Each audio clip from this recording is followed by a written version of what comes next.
Hi everyone, this is Karen. So today we're gonna make a Boyos recipe. The specific type of Boyos I chose is the Boikos or Jewish cheese buns, as we sometimes call them, because they're coming from the Jewish Sephardi cuisine.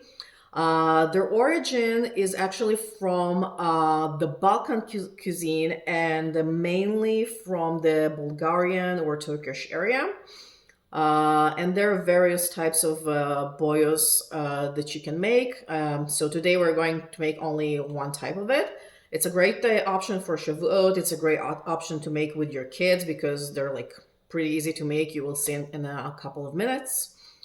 And you can also adjust the cheeses that you're using, and it's pretty flex. You can also add some olives to the buns if you prefer. You can do different toppings.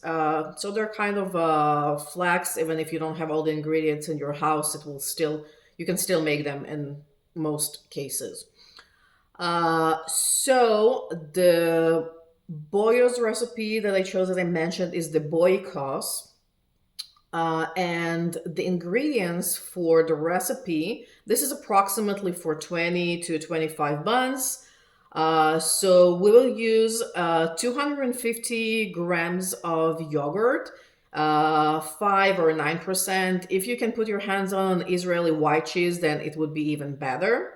Then we need 200 grams of softened butter. We need 100 grams of crumbled feta cheese. You can just crumb it with your hands, or you can buy a crumbed option if you prefer. We need white eggs, so you're going to separate the white and the yellow part. So the yolk is actually going to be used just to as a glue for the toppings on the bun, and the white part is going to go inside the buns. Then you need also 150 grams of kashkaval cheese. I know kashkaval is sometimes really hard to get. It's also pretty expensive. So you can also switch it with the Italian pecorino or parmigiano. So feel free to switch it for 150 grams of any of those. Actually, it can work with any other hard cheese that you prefer. So feel free to experiment whatever your family prefers. We're gonna have 300 grams of flour, 2 tablespoons of baking powder, and 3/4 of teaspoon of salt. Then I put some optional topics, which is sesame, nigella seeds, and as I mentioned, the egg yolk is going to be used as our glue to keep the toppings on top. So first thing you do is you preheat your oven to 350 Fahrenheit or 100 Celsius. The description you can read later about both options. I'm working in grams just because I took the recipe from an Israeli blogger, where they're using Celsius and grams. But I'm gonna convert it for ease of use. So I'm gonna go to my oven and put it on 350 Fahrenheit.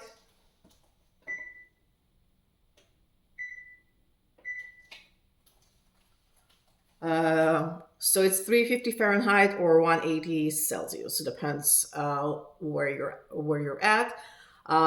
You also need to prepare a baking sheet and just line it with some baking paper. So let's go. Let's start making the buns. I'm gonna start with the yogurt.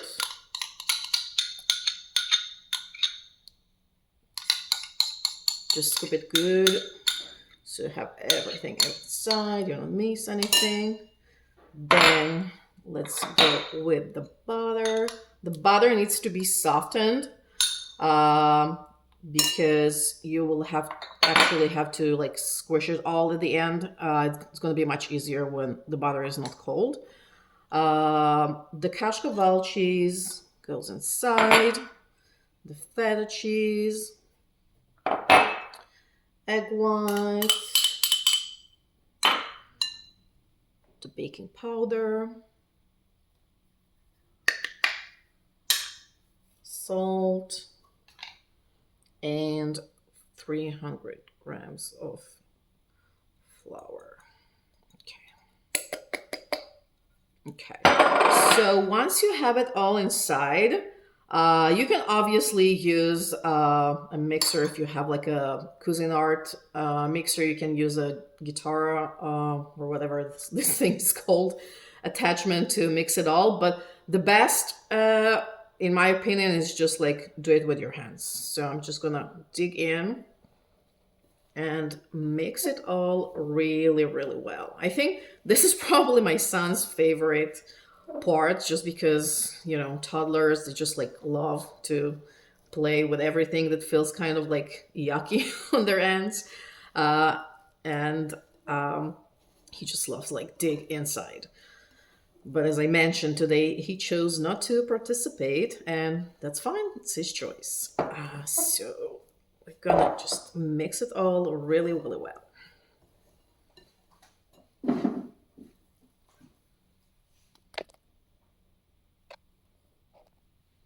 Okay, so after you mix a couple of minutes, this is kind of like the consistency that you should get. So it's a kind of a Play-Doh, I guess, would be the best description, but it's like super soft, super moist, and it's completely fine. The next stage, at this point, you can wash your hands because like you have like a lot of dough on your hands, which is something that I prefer to do. So give me a sec here to wash my hands, and I'm back. So once the dough is ready, you're gonna create ping pong size bowls from it. So just grab some dough. Just roll it in your hands like this to a ball kind of shape.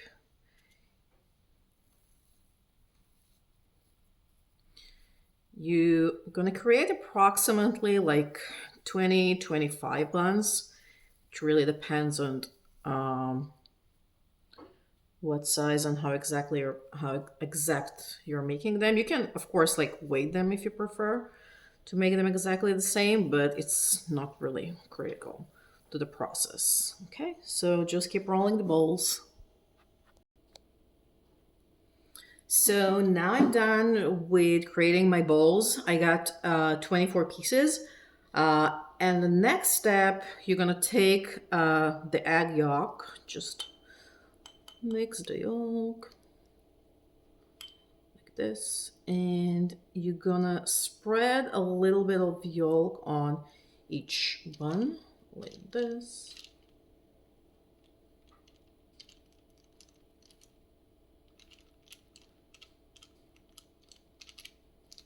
And just keep working until you cover all of them with the yolk.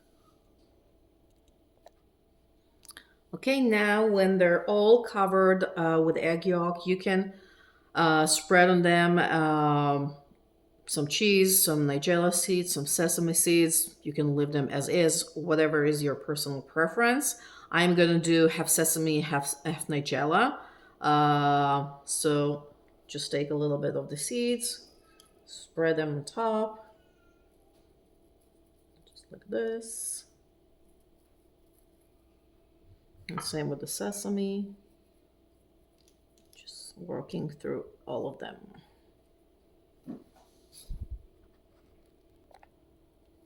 So that's it. My boyos, aka Boyikos, are ready to go inside the oven. I'm just gonna put them for around 20-25 minutes. Just watch them until they're kind of like a little bit golden. And let's see how they come out.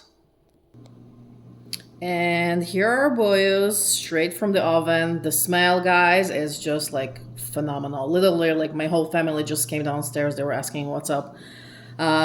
So be aware, the smell might bring your whole family downstairs to see what you're doing. So now we're ready to move them to the dish that you will prefer. For me, I chose a plate, so you can just start moving them. Here they are. I'm just gonna break one so you can see how it looks inside. Look at all this cheesiness, yums. So something that I forgot to mention earlier is that I actually by accident used the gluten-free flour today, just because it wasn't labeled properly. It's actually a good thing because now you see how they look, even if you're using a gluten-free flour. They're still amazing and yummy. I hope you enjoyed this recipe. If you did, please like, share, reshare. Thank you, and have a great day.